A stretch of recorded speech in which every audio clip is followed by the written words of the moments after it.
আমাদের পুরনো বাড়িতে একটা সেগুন কাঠের চেয়ার ছিল, বেশ লম্বা হাতলওয়ালা। পিঠে ঠেস দেওয়ার জায়গায় বড় বড় 4টে পাটি, বসার জায়গাটাও অনেক বড়। আমার বাবা ওই চেয়ারটাতে বসতেন, বসে খবরের কাগজ পড়তেন, ডায়েরি লিখতেন, হিসেব লিখতেন। বন্ধুরা কেউ এলে ওই চেয়ারে বসে বাবা গল্প করতেন। ওই চেয়ারে বসে সকাল বিকেল বাবা চা খেতেন। বর্ষার দিনে ওই চেয়ারে পা তুলে বসে মুড়ি তেলে ভাজাও খেতেন। নতুন যে ফ্ল্যাটে আমরা এখন উঠে এসেছি তার কোনো ঘরটাতেই ওই চেয়ারটাকে ঠিক রাখা যাচ্ছিল না। ঘরে, বারান্দায়, ডাইনিংয়ে কোথাও চেয়ারটাকে ঠিক মানাচ্ছিল না। নতুন সব আসবাবের মধ্যে ওই চেয়ারটা বড় বেমানান লাগছিল, কিন্তু বাবার মতোই বাবার ওই চেয়ারটা আমার বড় প্রিয়। ওটা ফেলে দেব বা বিক্রি করে দেব এ কথা কোনোদিন ভাবতেই পারিনি। চেয়ারটা দেখলে বাবার কথা মনে পড়ে। বাবা ওই চেয়ারে বসে মহাভারত পড়তেন, গীতা পড়তেন, রবীন্দ্রনাথ পড়তেন।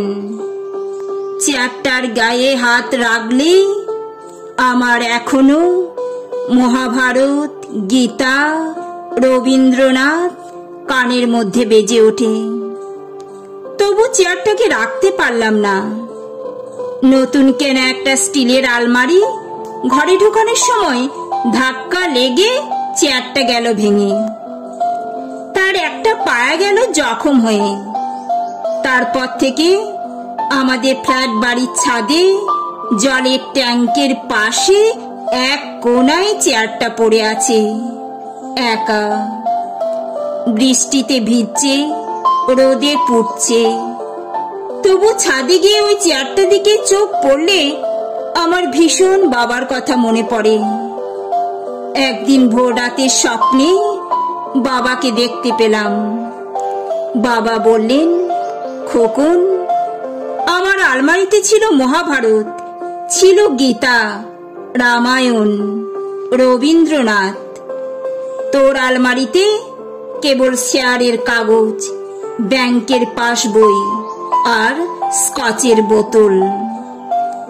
আমার খাতাপত্রে আমি লিখে রাখতাম গান, কবিতা, লিখে রাখতাম সুভাষ বোসের বক্তৃতার সারাংশ। তুই তোর নোটবুক আর ডায়েরিতে কেবল টাকার হিসেব লিখিস খোকন।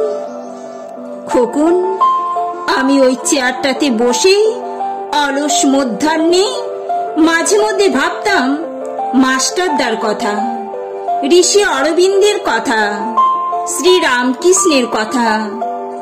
আর ওই চেয়ারে বসে তুই এখন গল্প করিস নোংরা রাজনীতির। না খোকন, না, ওই চেয়ার তুই ছুস না, ওই চেয়ারের তুই যোগ্য নস। আচমকা ঘুম ভেঙে গেল। কি মনে হতে দৌড়ে ছাদে গেলাম। দেখলাম চেয়ারটা নিজে নিজেই ভেঙে পড়েছে, একা ছাদের কোণে।